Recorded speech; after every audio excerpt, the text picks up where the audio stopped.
आपलं फायनान्शियल असेसमेंटची सुरुवात कुठल्या डिकेडपासून करावी? 30 वर्षाच्या झाल्यानंतर अशा संख्येत राहा की जे लोक इन्व्हेस्ट करतात मार्केटमध्ये किंवा मे बी PPFमध्ये अगदीच जंक इन्व्हेस्टमेंट म्हणजे PPF ॲज पर मी, पण ते सेफ इन्व्हेस्टमेंट आहे. काही एज्युकेशन त्यांनी त्याबद्दल घेतलं? कारण प्रत्येकजण फायनान्शियल नॉलेज किंवा ते एज्युकेशन त्याला आपल्या इथलची जी पद्धत आहे भारतामध्ये शिकवण्याची, ते लहान मुलांना फायनान्सच्याबद्दल काहीच ठाऊक नसतं. ते एक अशा एजमध्ये एंटर करतात की जिथे त्यांना पैसे उडवण्यात मजा असतो. तर ते मिळवण्यात मजा नसते, उडवण्यात मजा असते.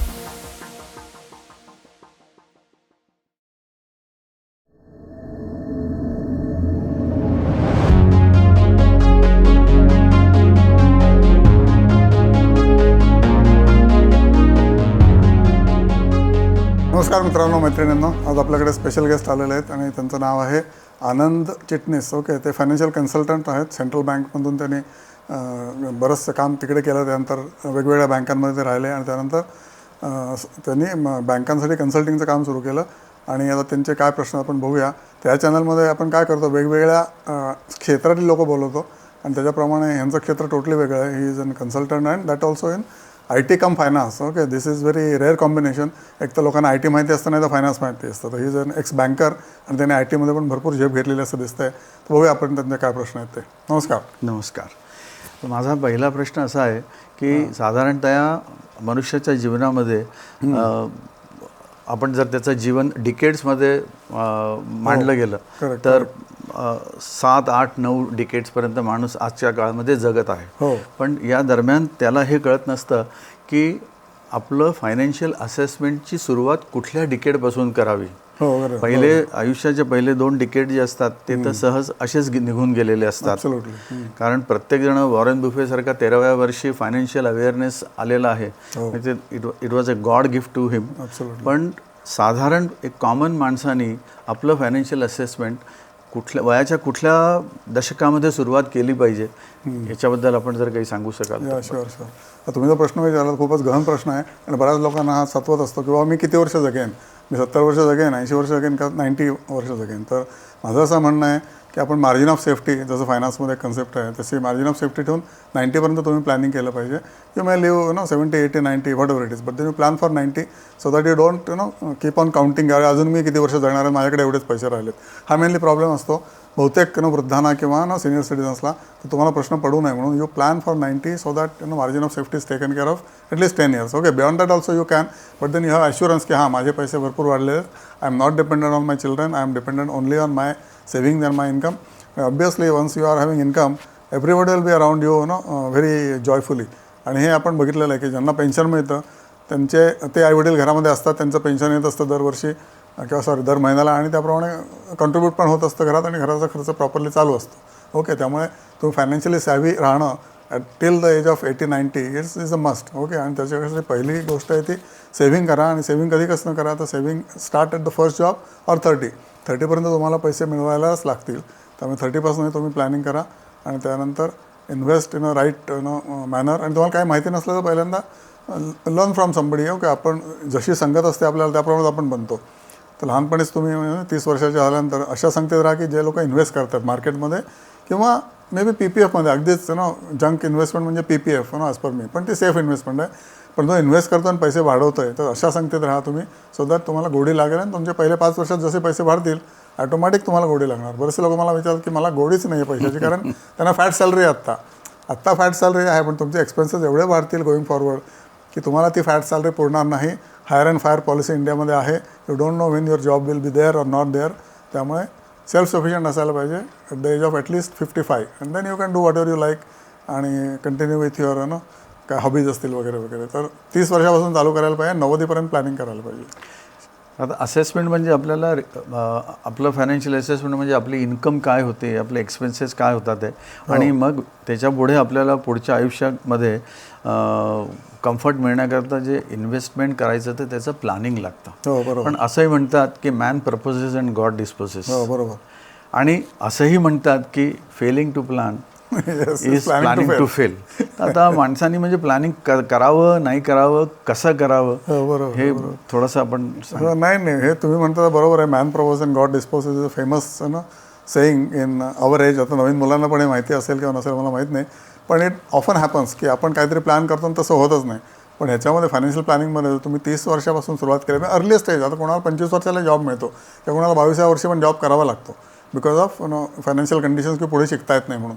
तर त्या पहिल्या वर्षीपासून पहिल्या सॅलरीपासून जर इन्व्हेस्टमेंटची हॅबिट लावायला पाहिजे आणि मेनली सेव्हिंगची हॅबिट लावली की इन्व्हेस्टमेंटची हॅबिट डेव्हलप होते. ओके, पहिल्यांदा सेव्हिंगची हॅबिट लावायला पाहिजे. म्हणजे लोक काय म्हणतात माझा एवढा खर्च आहे, तर तसं नाही. लोकांनी म्हणायला पाहिजे माझा एवढं सेव्हिंग आहे आणि उरलेल्याच एक्सपेन्स आहे बस. हे क्वेश्चन जर तुम्ही धरलं तर मग तुमचं सेव्हिंग होतं आणि सेव्हिंगमधनं ऑटोमॅटिकली इन्व्हेस्ट होतात आणि over a period of time मी तर म्हणतो डमसुद्धा पैसे मिळू शकतो जर तुम्ही फक्त PPFमध्ये टाका पैसे 22व्या वर्षी. कारण तुम्हाला मार्केट माहिती नाही आहे किंवा यू डोंट नो की market is all of rowdy people किंवा सगळे तिथे सट्टा खेळतात वगैरे वगैरे. पहिल्या 3-4 वर्षात तुम्ही फक्त PPFमध्ये टाका किंवा बॅलन्स म्युच्युअल फंडमध्ये टाका. पण हे प्लॅन करा वयाच्या पहिल्या सॅलरीपासून आणि देन इट विल ग्रो. कारण तुम्हाला तुमचीच गोडी लागेल आणि तुम्ही त्याच्यातनं जे पैसे मिळतील तुम्हाला त्यातनं तुम्ही प्रॉपर खर्च करू शकता आणि प्रॉपर फर्दर इन्व्हेस्टमेंट करू शकता. त्यामुळे प्लॅनिंग इज अ मस्ट. नाहीतर मग तुम्ही जर प्लॅनिंग नाही केलं तर तुम्हाला लेट स्टेजमध्ये तुम्हाला कुत्रा नाही विचारणार. बिकॉज पब्लिक किंवा पब्लिक ऑनर हा तुम्हाला नॉर्मली पैशापासून मिळत असतो आणि इन्क्लुडिंग युअर फॅमिली ऑनर. आता काय काय एक्सपेन्सेस असतात तुम्हाला मी सांगतो. आता आपण जे एक्सपेन्सेस म्हणतो काय किंवा जेवणं खाणं, रेंट किंवा EMI, त्यानंतर काय ट्रिप्स, ओके, नंतर काय माझं इंटरनेट बिल आहे, माझं फोनचं बिल आहे, माझं याव बिल आहे त्याव बिल आहे. पण अजूनही अशी बिलं असतात to keep the wife happy is also an expense. To keep the mother happy is an also expense if she is elderly.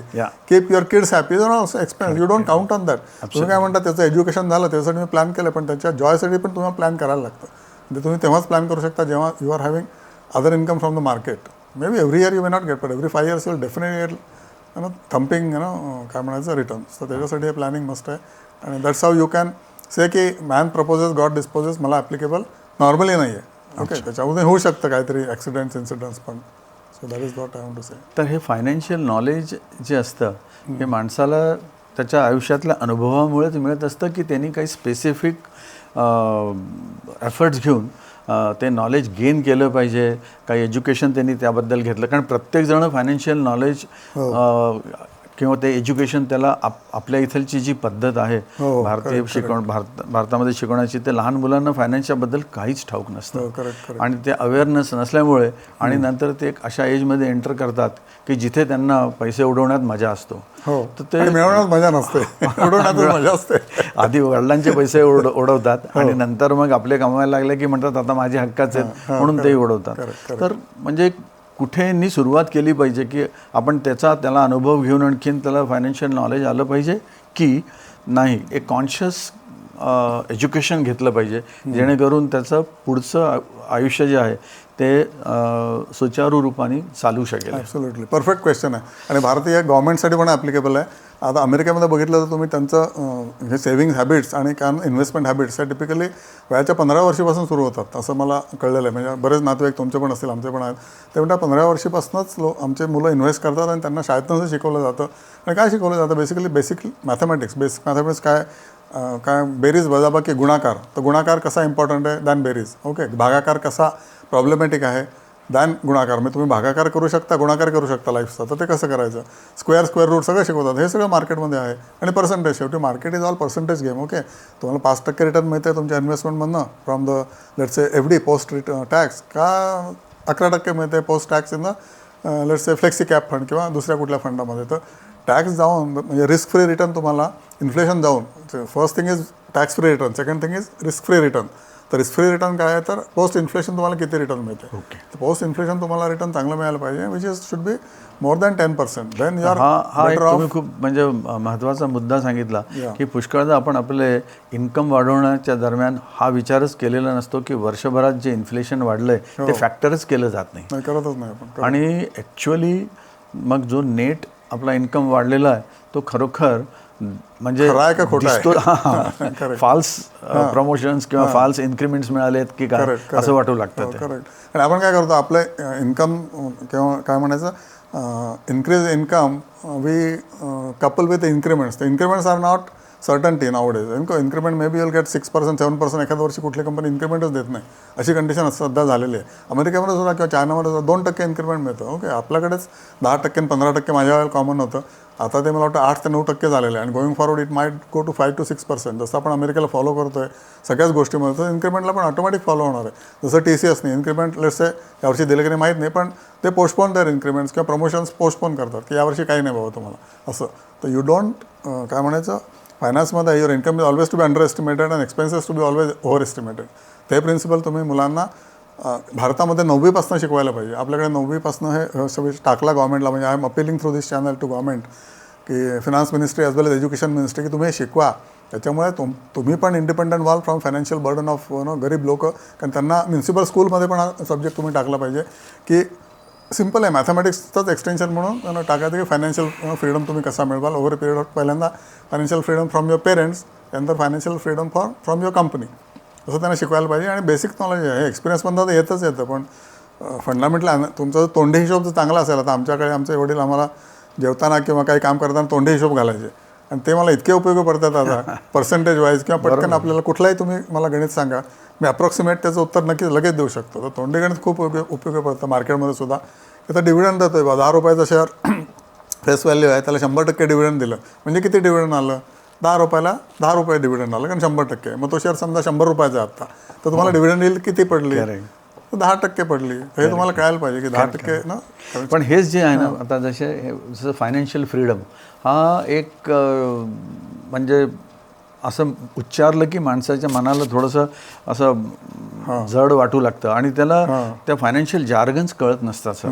आणि त्याला समजत नाही की बाबा म्हणजे हे फायनान्शियल फ्रीडम म्हणतात. मग कोणी म्हणेल इन्फ्लेशन काय झालेलं आहे, कोणी आता जसं तुम्ही म्हणालात की डिव्हिडंड शेअर 100 रुपयाचा शेअर आहे की 10 रुपयाचा, मार्केटमध्ये तर त्याचा भाव काय वेगळाच दिसतो. तर म्हणजे या फायनान्स किंवा तुमचे एक्सपेन्सेस कसे कॅल्क्युलेट केले पाहिजे, काउंट केले पाहिजे, EMI कॅल्क्युलेशन खरोखर बरोबर असतं का, फिक्स डिपॉझिटचे इंटरेस्ट रेट कसे असतात आणि त्याचा मला काय फायदा. म्हणजे फायनान्शियल जार्गनमध्ये माणसाला तो इतका गुंतून जातो आणि मग तो स्वतः स्वभावानेच थोडासा नको आपल्याला तो डिसइंटरेस्टेड होऊ लागतो. पण त्याला हे त्यावेळेस कळत नसतं की स्वतःचं किती नुकसान करतं. तर मग याच्याकरता काय केलं पाहिजे, याला कसं एज्युकेट केलं गेलं पाहिजे. याला एक सिंपल उपाय आहे की तुमच्याकडे कुठला तरी तुम्ही एक लेसे बँकेचा शेअर घ्या. सध्या बँक्स खाली म्हणून बँक मी सांगतो, पब्लिक सेक्टर बँकेचा एक शेअर घ्या तुम्ही. त्याचा ॲन्युअल रिपोर्ट वाचा आणि ॲन्युअल रिपोर्ट वाचा म्हणजे तुम्ही चाळा म्हणत नाही, तुम्ही 1 महिन्यात ॲन्युअल रिपोर्ट वाचा. 1 महिन्यात तुमचं ते वाचून संपेल आणि त्याच्यामध्ये तुम्हाला त्याची बॅलन्स शीट बघा आणि P&L बघा. मग तुम्ही स्वतःला कोरिलेट करायला लागाल की मी एक कंपनी आहे असं समजा की माझा P&L कुठून येतो आहे बाबा, माझा सॅलरी आहे किंवा माझा बिझनेस आहे त्याच्यात नाही येतो, माझ्या अदर इन्कम आहे का तिथे, नाही, तिथे अदर इन्कम दिसते. Banks are earning more income from the investments from instead of core banking business. बऱ्याचशा बँकांना कोर बँकिंग त्यांचं इंटरेस्ट इन्कम ते लॉसमध्ये आहे. स्टेट बँकेचं पण कोर बिझनेसमध्ये लॉस आहे, पण अदर इन्कममधून त्यांना 80,000 कोटी प्रॉफिट मिळालं यावर्षी. So you should understand this. आणि एकदा तुम्ही रिपोर्ट वाचायला लागलात की तुम्हाला ऑटोमॅटिकली तुम्ही त्याच्याकडे जाल आणि तुम्ही स्वतःला स्टेट बँक समजायला लागेल. Okay, and that is how you have to don't under estimate yourself. Okay, estimate yourself at better level than what you think you are. आणि तुम्ही अशी जशी बॅलन्स शीट बघाल, मग त्याच्यामध्ये ॲसेट्स आहेत, मग तुमचे ॲसेट्स काय आहेत, मग त्याच्यामध्ये करंट ॲसेट्स म्हणजे काय, नॉन करंट ॲसेट्स म्हणजे काय. करंट ॲसेट्स म्हणजे या वर्षाचे ॲसेट्स. ओके, नॉन करंट म्हणजे पुढचे आपल्याला काही वर्षानंतर लागणार आहे किंवा म्हणजे आत्ता आपल्याला त्याचा काही संबंध नाही, आपण त्याच्यावरनं समजा बँक चालवतो आहे किंवा बिल्डिंग्स आहे, ॲसेट्स तुमचे फिक्स ॲसेट्स आहे, प्रॉपर्टी आहेत किंवा तुमचे लाँग टर्म इन्व्हेस्टमेंट्स आहेत. शॉर्ट टर्म इन्व्हेस्टमेंट म्हणजे current assets, long term investment म्हणजे नॉन करंट ॲसेट्स. हे सगळं तुम्ही कोरिलेट कराल तुम्हाला. आणि तुम्ही ॲसेट्स मग लायबिलिटीज काय बँकेच्या, तर लायबिलिटीज आहे फिक्स डिपॉझिटचं इंटरेस्ट द्यायचे, ते त्यांची लायबिलिटी आहे. ओके, त्यानंतर इक्विटी होल्डर्सना डिव्हिडंड द्यायचं, ती पण त्यांची लायबिलिटी. असं ते तुम्ही डिटेलचं स्टडी केलं ॲसेट्स, लायबिलिटीज आणि P&L, तर तुमचा P&Lमध्ये काय तुमचा इन्कम सॅलरी आहे आणि अदर इन्कम नाही आहे. तर तुमचा एक्सपेन्स तर वाढतच जाणार आहे. तर तुमचं इन्कम वाढणार आहे का, माझं इन्कम 9% वाढणार आहे का, नाही बाबा मला इन्क्रिमेंट 5% मिळालं, माझं एक्सपेन्स कसा वाढणार आहे, एक्सपेन्सचं 10% इन्फ्लेशन आहे, ते काय गणित जमणार नाही, हे तुम्हाला लगेच कळेल. आणि एक बँकेचा रिपोर्ट वाचा, त्यात व्हिजन असतं, मिशन असतं. तुमचं पण व्हिजन मिशन असलं पाहिजे लाईफचं. कंपनीज लगेच 200, 500, 1000 वर्ष असतात तुमचं, तुम्ही पण 100 वर्षाची कंपनी आहात ना. बरोबर, relate like that and then you will understand. म्हणजे थोडक्यात सांगायचं म्हणजे व्यक्तीने स्वतःची सुद्धा बॅलन्स शीट तयार केली पाहिजे. हो, नक्कीच. कारण मला आठवतं माझे आजोबा त्यांची एक चोपडीसारखं होतं, त्याच्यामध्ये प्रत्येक एवढासा जरी खर्च झाला तरी ते लिहून ठेवायचे. ती सवय माझ्या वडिलांनाही होती. आणि मी सुद्धा ती ठेवली, पण नंतर डिजिटल झाल्यामुळे पुष्कळसे एक्सपेन्सेस आपल्याला आता 90% 95% आपण डिजिटल पेमेंटच करतो, तर आपल्याला बँकेच्या स्टेटमेंटमधनं येऊन जातं. तर आता बाकीचे आपल्याला लिहिण्याची गरज पडत नाही. पण तरी पुष्कळदा असं काही गोष्टी अशा मिस आउट होऊन जातात किंवा आपण आपल्या कॉन्टिंजन्सीज म्हणून काही आपण बनवून ठेवलेलं नसतं. तर ते कसं म्हणजे आपण आपला फायनान्शियल इन्कम आणि एक्सपेन्सेस ट्रॅकिंग करण्याकरता काय केलं पाहिजे याच्यावर जर सांगितलं तर. ह्याच्यामध्ये तुम्ही म्हणलात तुमच्या प्रश्नामध्ये आहे उत्तर की बाबा आपले जे पूर्वज करत होते की आपले जे वडील करत होते की एक्सपेन्स हा तुम्ही दरवर्षी नाही दर महिन्याचा तर लिहायलाच पाहिजे. रोजचा लिहू नका, पण दर महिन्याचा एक्सपेन्स तुम्हालाच पाहिजेच, लिहायलाच पाहिजे. आज तुम्ही कुठल्याही यंग मुलाला विचारलं की तुमचा एक्सपेन्स किती आहे, तर तो म्हणतो हां असेल साधारण 50-60 हजार रुपये. मग ही डझन नो की तर 40,000 आहे का 70,000 आहे.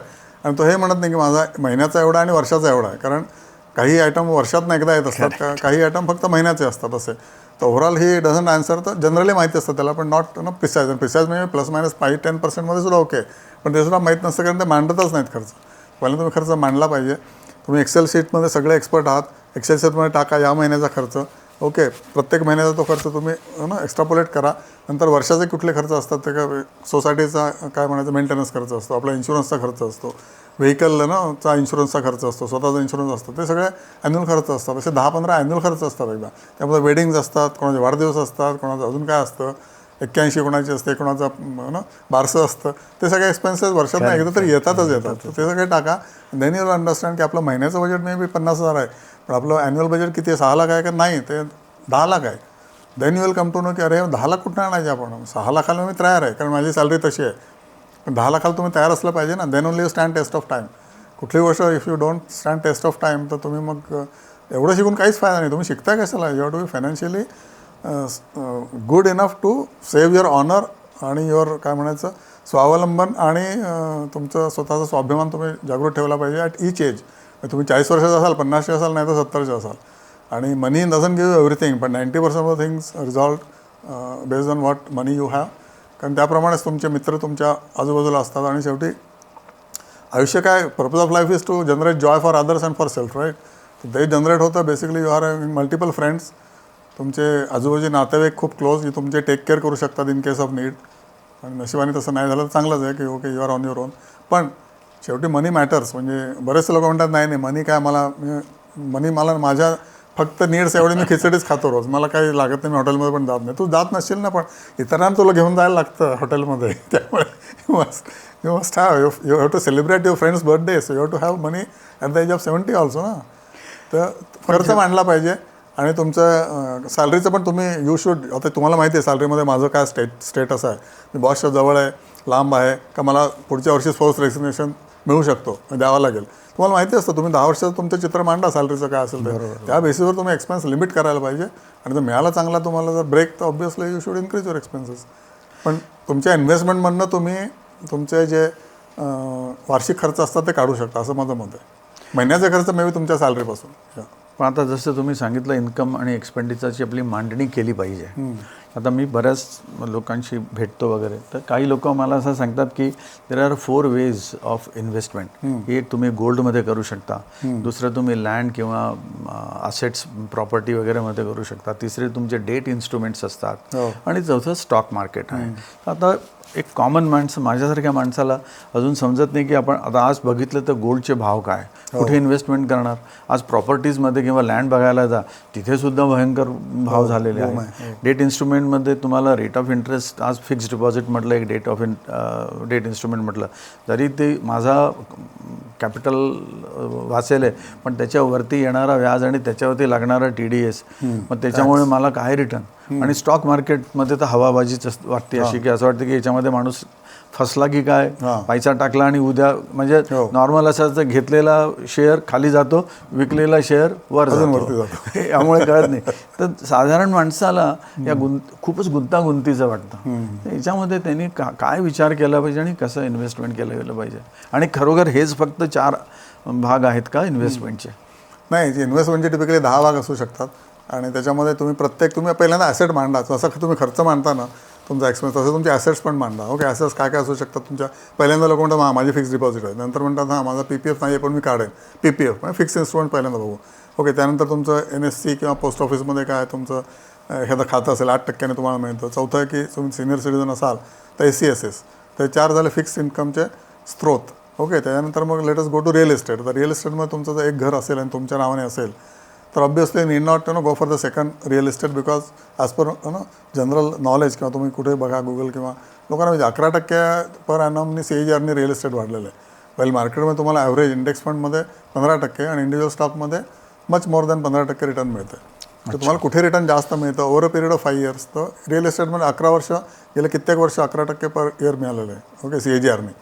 ओके, पण मार्केटमध्ये 15% मिळालं आहे. इंडिव्हिज्युअल स्टॉकमध्ये 20% मिळालं आहे. समजा स्टेट बँक, आता फॉर एक्झाम्पल स्टेट बँक अगदी पडीक शेअर आहे आणि त्यांनी रिटर्न काहीच दिलं नाही गेल्या वर्षामध्ये. तर असे शेअर्स हेरायचे आणि त्याच्यामध्ये may be you can put 25% of your total asset into stocks, 25% mutual funds. आणि म्युच्युअल फंडमध्ये पण फ्लेक्सी कॅप आहे, लार्ज कॅप आहे, स्मॉल कॅप आहे, मिड कॅप आहे.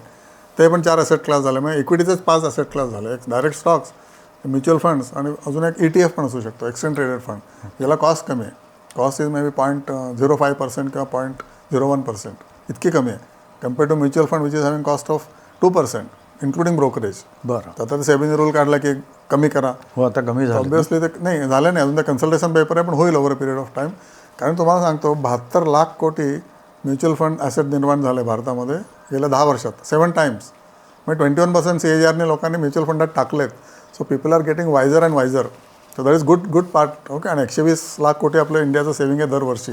त्यातले फक्त 16 लाख कोटी म्युच्युअल फंडात आले आहेत एका वर्षात, गेल्या वर्षात. आणि टोटल झाला 74 किंवा 72 लाख कोटी म्युच्युअल फंडचा कॉर्पस आहे. Okay, which are govern by state bank, okay, ICICI, HDFC, everybody.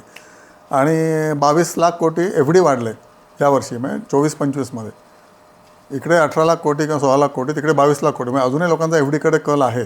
No problem, की लोकांना रिस्क नको आहे म्हणून. पण going forward in next 5 years हेच 22 लाख आणि 18 लाख उलटे होऊ शकतात. हो, आणि based on supply and demand market का वाढणार मी सारखं सांगत असतो माझ्या चॅनलमध्ये. कारण लोकांना जसं जसं ज्ञान येईल तसं तसं जास्तीत जास्त लोक इकडे येणार आणि सप्लाय अँड डिमांडप्रमाणे रेट्स वाढणारच. There is no doubt. आणि हे वाढतच राहणार कितपर्यंत, जोपर्यंत इंडियाची पॉप्युलेशन, यूथ पॉप्युलेशन ॲव्हरेज आपले 28 आहे. तर ती टिपिकली 40-50पर्यंत जाईपर्यंत ते काहीतरी घेतच आहे. 50 वर्षी माणसाला वाटतं आता हे नको मला, हे नको मला, आय एम हॅव्हिंग इनफ, मी घेऊन सगळा एक्सपिरियन्स झाला आहे जीवनातला, तर मला दुसरा लॅपटॉप नको, एक बास झाला असं. तर ती स्टेज यायला अजून साधारण 30-1 वर्ष आहेत. तोपर्यंत मार्केट वाढतच जाणार. ते तुम्हाला मी ॲसेट क्लासेस 5 इक्विटीचे सांगितले, 5 डेटचे सांगितले. रिअल इस्टेटचा एकच क्लास आहे.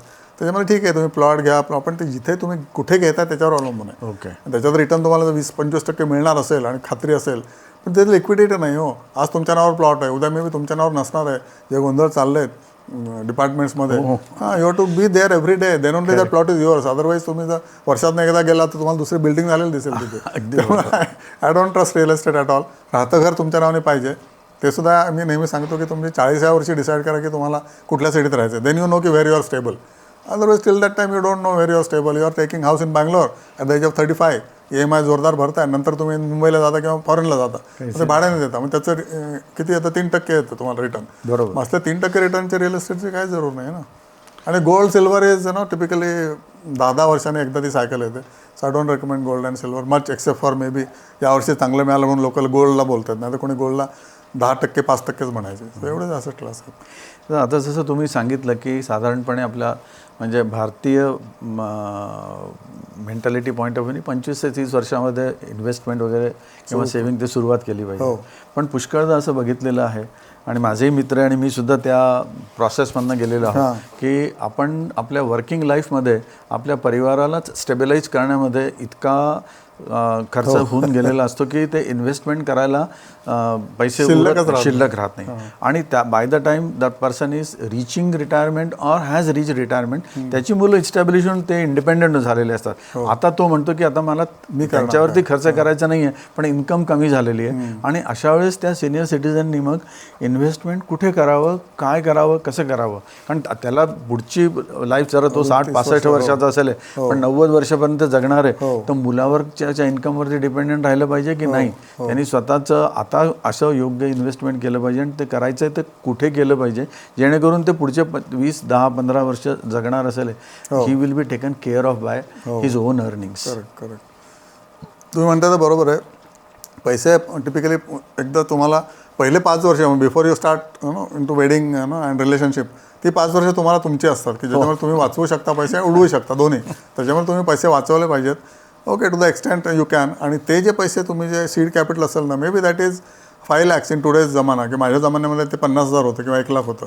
तर ते 1 लाख कित्येक पटीने तुमच्या 60व्या वर्षी वाढलेले असतात. तर ते 1 लाखाला कधी टच नाही करायचं. If you touch capital then it is vanished. त्यामुळे तुम्ही त्याच्यातलं प्रॉफिट तुम्ही may B you can utilise partially, पण तो 1 लाखाचा जो काय वाढतोय ना तो तुम्ही टचच नाही केला पाहिजे. आणि त्याच्यानंतर मग तुमचं मॅरेज झाल्यानंतर खर्च वाढतात, मग अजून लायबिलिटीज वाढतात.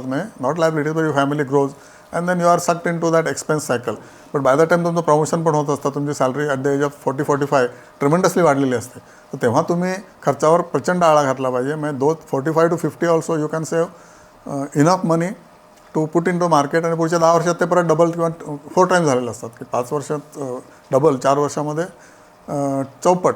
तर ते 45 ते 50 वर्षात तुम्ही समजा दर महिन्याला, आता मी माहीत नाही मला सध्याच्या काय सॅलरीज आहेत, पण टिपिकली दर महिन्याला तुम्ही 2-2 लाख जरी केले, म्हणजे वर्षाला 24 लाख केले, तसे 5 वर्ष केले तर 1 कोटी तुम्ही इन्व्हेस्ट करू शकता इन दॅट लाईफ सायकल आणि पहिल्या लाईफ सायकलमध्ये. हे दोन्ही मिळून तुम्हाला पुरतात तुमच्या उरलेल्या आयुष्यामध्ये. आणि ऑब्व्हियसली नंतर तुम्हाला पेन्शनेबल जॉब असेल तर काय बल्लेच आहे, पण पेन्शनेबल जॉब नाही तुमच्या आमच्यासारख्यांना समजा, तर त्यांनी काय करायचं, त्यांनी या पैशावर सुद्धा ते जगू शकतात, provided they live frugal life initially for first 5 years आणि गेटिंग मोर एक्सपिरियन्स की कसं काय आपलं चाललं आहे वगैरे वगैरे. आणि कॅपिटलला कधी टच करायचं नाही. यंग माणसांना पण माझा सल्ला आहे की तुम्ही कॅपिटल जे घालता त्याला कधी टच करू नका. तुमचं कॅपिटल तुम्ही स्वतः मिळवायला लागतं. आणि दुसरी अजून एक गोष्ट सांगायची म्हणजे मुलांना at the age of let's say 15 मॅट्रिकच्या सुमारास तुम्ही सांगायला पाहिजे की तुम्ही 20-22 वर्षापर्यंत तुझं मी ग्रॅज्युएशन करून देईन, त्याच्यानंतर तू you have to be independent of me, not that I will not support you. म्हणजे ह्याच्यामध्ये संस्कार खूप कामाला येतात. की हे कोण पोरं ऐकतात की ज्यांना संस्कार चांगले मिळाले आईवडिलांपासून किंवा आजी आजोबांपासून, ते लोक ऐकतात का बरोबर आहे. बाबा सांगतात ते, कारण बाबासुद्धा आपलं पण एक्झाम्पल द्यायचं ना इनडायरेक्टली. मी सुद्धा 20व्या वर्षी बाहेर पडलो होतो. ही वर्षी should be house income contributor. हो, that is also there additionally. पण तू तुझा इंडिपेंडंट व्हायला पाहिजे असतो. आणि somebody has to bring on the table like आपण ऑफिसमध्ये म्हणतो की फंक्शन्स आहेत, बिझनेस युनिट्स आहेत, राईट. तर बिझनेस युनिट्स म्हणतात ओके मी ऑर्डर आणली, पण या लोकांनी फंक्शन्सने सगळे ते घालवले, कॉस्ट आहे त्यांची, दे आर कॉस्ट युनिट्स आणि आम्ही प्रॉफिट P&L युनिट आहे. पण फंक्शनने सुद्धा they have to bring something on the table ना. तसं मुलामुलींनी सुद्धा, मी आपल्या सिबलिंगने सुद्धा they have to bring something on the table, maybe at the age of 20, not earlier than that. आणि त्यातनं त्यांनाच बळ मिळणार आहे to be independent for future and to face the inflation. तर तुम्ही आता एक जो पॉईंट सांगितला की जेव्हा ते मुलं पर्टिक्युलरली एज बिटवीन 35 to 45 आणि जेव्हा तुमची इन्कम चांगलीच वाढलेली असते आणि त्यावेळेस खर्चाला आळा घालणं. हां, एक्झॅक्ट. तर याच्यामध्ये काय होतं ना की त्या एजमध्ये what is my need and what is my want याच्यामध्ये डिफरन्शिएट नाही करता येत.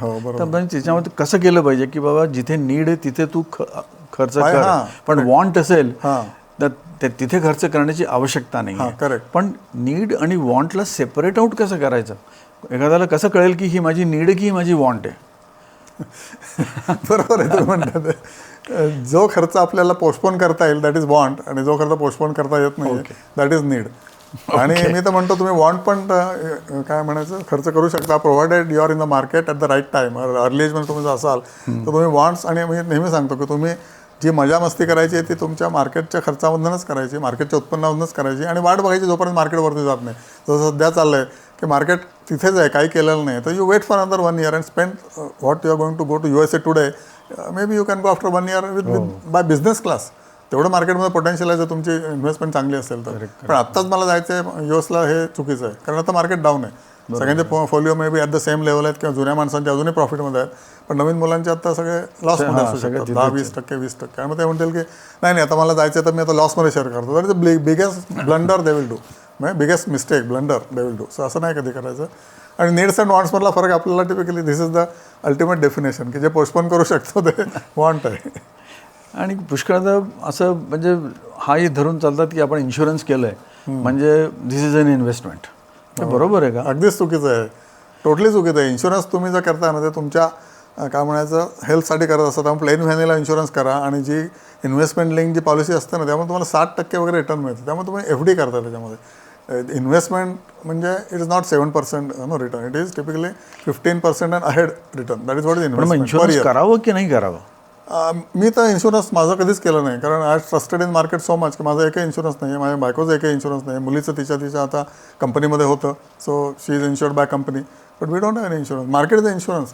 कारण मार्केटमध्ये तुम्ही चेक लिहिला की हॉस्पिटलला बिल गेली, इन्शुरन्स म्हणजे मग ते तुम्ही लिहा, मग ते तिकडे म्हणणार, मग ते अजून अप्रूव्ह नाही झालं, मग तुम्ही 2 दिवस अजून हॉस्पिटलमध्ये राहणार, परत त्याच्यामध्ये डिलिशन्स खूप असतात, मग 50% तुम्हाला मिळणार. कोणाचे कशाला पाय धरायचे आहेत ना. नॉट वर they are earning LIC and all the people earning money at your cost. पण लोकांना तो मेंटल फोबिया असतो, नाही इन्शुरन्स आहे माझा 5 लाखाचा म्हणजे 5 लाख माझा खर्च करणार इन्शुरन्स कंपनी. पार्शली ट्रू आहे ते, it is not. That is a fear create करतं माइंडमध्ये की तुम्हाला असं झालं तर होईल, तसं झालं तसं होईल. ठीक आहे. पण तसं इन जनरल सगळ्या इन्व्हेस्टमेंट्स जे करतो आपण त्याच्यामध्ये काय रिस्क असतात आणि तिथे कसं केअरफुल राहिलं पाहिजे, की म्हणजे रिस्क म्हणजे काय हेच माहीत नाही आहे. की जसं आपण आत्ता तुम्ही सांगितलं की यंग मुलांनी आता जे इन्व्हेस्टमेंट केलं सगळ्यांचे पोर्टफोलिओ ज्या 5-10% कमी झालेले आहेत. आता त्याला माहीतच नव्हतं, त्यांनी तर खूप असं ज्ञान घेतलं असेल किंवा अनुभवाने सांगितलं की बाबा आपल्याला केलं पाहिजे, आणि तो पैसा टाकतो आणि मग आता मग तो माझं 5-10% नुकसान झालं, आता मी काय करू. बरोबर. मग म्हणजे किंवा इव्हन यंग मुलगा तरी त्याचं जरा हृदय मजबूत असतं, पण सिनियर सिटीजननी काय करायचं अशा वेळेस. नाही अगदी बरोबर आहे तुम्ही म्हणता ते. त्याच्यामध्ये तुम्ही लमसम पैसे कधीच टाकायला नाही पाहिजे. That is number 1. That is risky. तुम्हाला ग्रीड कंट्रोल करता यायला पाहिजे. जसं फिअर कंट्रोल करायला यायला पाहिजे, तसं ग्रीड पण कंट्रोल करायला पाहिजे. तुम्हाला वाटलं झोमॅटो चांगला आहे म्हणून तुम्ही समजा IPO प्राईसला आला 400 रुपये किंवा काय 300 रुपये आला, तेव्हा तुम्ही 5 लाख टाकले त्याच्यामध्ये. झोमॅटो नंतर 40ला आला, तर 40ला आल्यानंतर तुम्ही फिअर कंट्रोल करायला पाहिजे आणि घ्यायला पाहिजे. वर्सेस तुमची ग्रीड होती की तो 300 रुपयाचा परत 600 रुपये जाईल, पण तो अजूनही 330ला जाईल, म्हणजे तुमच्या परचेस प्राईसला जाईल 5 वर्ष झाले समजा. नंबर 1. नंबर 2, कोणी सांगितलं 15%वर तुला रिटर्न देतो आहे दरवर्षी आणि तुला हे पोस्ट डेटेड चेक देतो, हे बघ पोस्ट डेटेड साईन चेक्स तुला देतो, हे कधी विश्वास नाही ठेवायचा पोस्ट डेटेड चेक्सवर. ओके. कोणी म्हणते मी तुला पैसे डबल करून देतो आहे, विश्वास नाही ठेवायचा. कोणी म्हणते मला पैसे दे, माझ्या अकाउंटमध्ये टाक आणि मी तुला रिटर्न देईल, म्हणजे पैसे तुम्ही त्याच्या हवाली केले, कोणाच्या हवाली पैसे करायचे नाहीत. स्वतःच्या अकाउंटमध्ये तुम्ही टाकले पाहिजेत पैसे, स्वतःचं अकाउंट उघडा, नॉमिनेशन टाका, जॉईंट अकाउंट करा पाहिजे असेल तर. पण बेसिकली ऑपरेट युअर सेल्फ. आणि तुम्ही इतकं सगळं शिकता, डिग्र्यामध्ये होता, हजारो PhD होतं, ह्याच्यामध्ये व्हा ना PhD. माझं चॅनल बघा, ह्याच्यामध्ये एवढं मटेरियल आहे, सगळे तुम्ही फायनान्शियल डिसिप्लिन किंवा फायनान्शियल इंटेलिजन्सची PhD मिळवू शकाल. You will know everything. सगळे सब्जेक्ट मी कव्हर करतो आहे, त्यामुळे चॅनल बघत राहा असं मी लोकांना सांगतो आहे. आणि त्यातनंच तुम्ही रिस्क कशी टाळाल त्याच्यामध्ये भरपूर व्हिडिओ आणि शॉर्ट्स केलेले आहेत. त्याच्यामध्ये हे तुम्हाला 4-5 पॉईंट सांगितले की ज्याच्यामध्ये रिस्क कशी तुम्ही मिटिगेट कराल. आणि obviously you have to think की उद्या जगबडी पण होऊ शकते, वर्ल्ड वॉर पण होऊ शकते, मग तेव्हा काय. तर तेव्हा तुमचा PPF कामाला येतो. तुमच्या 2 वर्षाच्या खर्चाचा FDs टिपिकली मी सांगतो 2 वर्षाच्या खर्चाचे FDs करा. ओके. त्याच्यावर जास्त काही आवश्यकता नाही. पण आता वर्ल्ड वॉर झाली आणि सगळंच बेचिराग झालं युक्रेन रशियामध्ये, तिथे काय सगळंच मार्केटच डाऊन आहे. तर इस्रायलमध्ये जरी वॉर चालू असते तरी इस्रायलचं मार्केट डबल झालं आहे. म्हणजे आता अशी वॉर होणार नाही की बाबा सैनिक आलेत आपल्या बँका ताब्यात घेतल्या, तर असं काय होणार नाही. They will be all remote warfare आणि ऑब्व्हियसली नुकसान होणार आहे, रिकन्स्ट्रक्ट पण होणार आहे. आता मार्केट इस्रायलचं का वरती केलं, कारण त्यांना सगळ्या गाझा स्ट्रिप रिकन्स्ट्रक्ट करायचं त्यांनाच कॉन्ट्रॅक्ट मिळू शकतं. म्हणजे अमेरिकन कंपन्या तर व्हाय इस्रायल. तसं सगळं म्हणजे वॉरला घाबरा, पण बियॉन्ड अ पॉईंट तुम्ही वॉरलाही घाबरलं नाही पाहिजे. पण ऑब्व्हियसली तुमचे 2 ते 3 वर्षाचे फिक्स इन्कममधून तुम्हाला झोप चांगली लागली पाहिजे, अशी तुम्ही रिस्क घ्या की तुम्हाला झोप चांगली लागली पाहिजे. आणि should not be over dependent on market. You should be dependent on market for future growth. 5 वर्षात तुम्हाला नक्कीच सगळ्या रिस्क इव्हन आउट होतात. पण ज्यांनी आता कोणी म्हणलं की मी 5 वर्षाच्या पूर्वी टाकले, 21ला टाकले, झाले की 5 वर्ष आता किंवा पुढच्या वर्षी होतील, तर 5 वर्षामध्ये 5 किंवा 6 वर्ष किंवा 4 वर्षातच रिस्क मिटिगेट होते. आता हे जरा एक्सटेंड झालं आहे वर्ष, पण पुढच्या 1 वर्षामध्ये नक्कीच ते सगळे पोलिओ पॉझिटिव्ह येतील. आणि पेशन्स इज अल्टिमेट की इन द मार्केट. आता मला एक शेवटचा प्रश्न हा विचारायचा होता तुम्हाला की ultimately everybody does everything for happiness. आणि मी असंही बघितलं आहे पैसेवाले लोक ते दुःखी असतात आणि बिना पैसेवाल्या माणसाला मी सुखी पण बघितलेलं आहे. हो बरोबर. म्हणजे happiness is a state of mind. किंवा आपण लहानपणी गोष्ट वाचलेली सुखी माणसाचा सदरा, त्याला तो घातलेलाच नसतो. तर ह्या सगळी म्हणजे आपण एफर्ट्स घेत असतो की आपल्याला at the end of the day, जसं तुम्ही सांगितलं की त्याला शांत झोप लागली पाहिजे. हा सगळ्यात मोठा, ज्याला शांत झोप लागते तो सगळ्यात सुखी माणूस. करेक्ट. तर पैसा असला कीच माणूस सुखी होतो की पैसा नसला की दुःखी होतो, असं काही म्हणजे काय याच्यावर आपण काय म्हणजे निष्कर्ष घेतला पाहिजे? It depends on individual perspective. ज्याला खूप ॲम्बिशन्स आहेत, अति ॲम्बिशन्स आहेत, तो दुःखीच राहणार माणूस फॉरएव्हर, कारण त्या ॲम्बिशन सगळ्या त्याच्या पुऱ्या होतात असं नाही. आणि जो कमी ॲम्बिशन्स आहे तो पण दुःखी राहू शकतो की त्याने काय ॲम्बिशनच नाही धरले. तर दोन्हीचा middle path is always good for the life. की तुम्ही ॲम्बिशन धरा की तुम्ही आता मे बी अल्ट्रा HNI होऊ नका, पण HNIची तुम्ही ॲम्बिशन धरलीच पाहिजे. Okay, HNI typically 8 crore net worth तुमची, एवढी तर तुम्ही ॲम्बिशन म्हणजे आपल्या एजच्या माणसाने धरली पाहिजे. ओके, आपल्या यंग एजच्या माणसाने मे बी अल्ट्रा HNIची ॲम्बिशन धरली पाहिजे, कारण तोपर्यंत इन्फ्लेशन एवढं वाढलं असेल की ultra HNI will be HNI after 15 years. Okay, तर त्यामुळे ही ॲम्बिशन तुम्हाला ठेवलीच पाहिजे. आणि पैशाने टिपिकली मी बघितलं 80-90% तुमची जे इश्यूज असतात प्रॉब्लेममध्ये की हॅपीनेसचे किंवा जॉयफुलनेसचे, ते सॅटिस्फाय होतात. 10% होत नाहीत. Health is first. म्हणजे health you cannot never compromise. तुमची स्वतःची हेल्थसाठी तुम्ही रिटायरमेंट नंतर किंवा त्याच्या आधीपासून काढलंच पाहिजे. म्हणजे corporates are very brutal. If you are let's business unit head, तुम्हाला इतके ते नागवतील कॉर्पोरेट, तुम्हाला 2 कोटी सॅलरी देतो, 5 कोटी सॅलरी देतो, तुझी हेल्थ जाते त्याचं काय? ते तुम्हाला डोक्यात कळलं पाहिजे की नाही, मला इथे स्टॉप करायचं आहे, किंवा मला ही पोझिशन नको, I am okay here and I am having healthy life. Health is more important wealth. हे माझं कायम अंडरलाईन आहे. कारण हेल्थ जर चांगली नसेल तर वेल्थचा काहीच उपयोग नाही तुम्हाला. आणि दुसरा वेल्थचा उपयोग असा आहे की व्हेन यू आर वेल्दी आणि you are having young friends कधी असतात तुम्हाला, तर when you are able to spend on them आणि स्पेंड टाईम विथ देम आणि celebrate something always. Their birthdays असेल किंवा अजून कोणाचं काय असेल, कुठे बाहेर गेलात तुम्ही, काय म्हणायचं, हिल स्टेशनवर नाही म्हणायचं, लोकल टेकडीवर गेला, तिथे काहीतरी तुम्ही घेऊन गेला, तर एव्हरीबडी इज अराउंड यू. आता RNTचा बेस्ट एक्झाम्पल आहे. RNT was a wealthiest man. Okay, but तो सुखी होता का? तर त्याला यंग फ्रेंड त्याला ठेवायला लागला. Okay, he had a young friend with him. He had connections with काय होतं जगामध्ये, मोबाईलमध्ये कसं काय, हे कसं करायचं, ते कसं करायचं, असं. हे तुम्ही यंग फ्रेंड तुम्हाला जर ठेवायचं असेल तर ऑब्व्हियसली हे बेसिक प्रिन्सिपल आहे की something what is there in for me. हे आपण शिकलो आहे ऑफिसमध्ये किंवा आपल्या सेल्स फोर्समध्ये किंवा सगळं.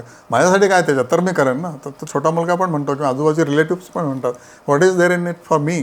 तर ते द्यायला तुमच्याकडे ताकद पाहिजे. म्हणून तुम्ही वेल्दी असलं पाहिजे आणि पॅरलली हेल्दी पण असलं पाहिजे. तर आणि spread the joy, that is what is the purpose of life ना. Be happy and spread the joy. Thank you sir, thank you very much. Okay, thank you so much, मजा आली. हा चॅनल तुम्हाला आवडला असेल तर लाईक करा, सबस्क्राईब करा आणि पुढे पाठवा. आणि बघा, पर्पज ऑफ लाईफ काय असतं, तर बेसिकली हेल्दी, वेल्दी आणि वाईज विजडम तुम्हाला माझ्या चॅनलमधून मिळेल. Financial wisdom.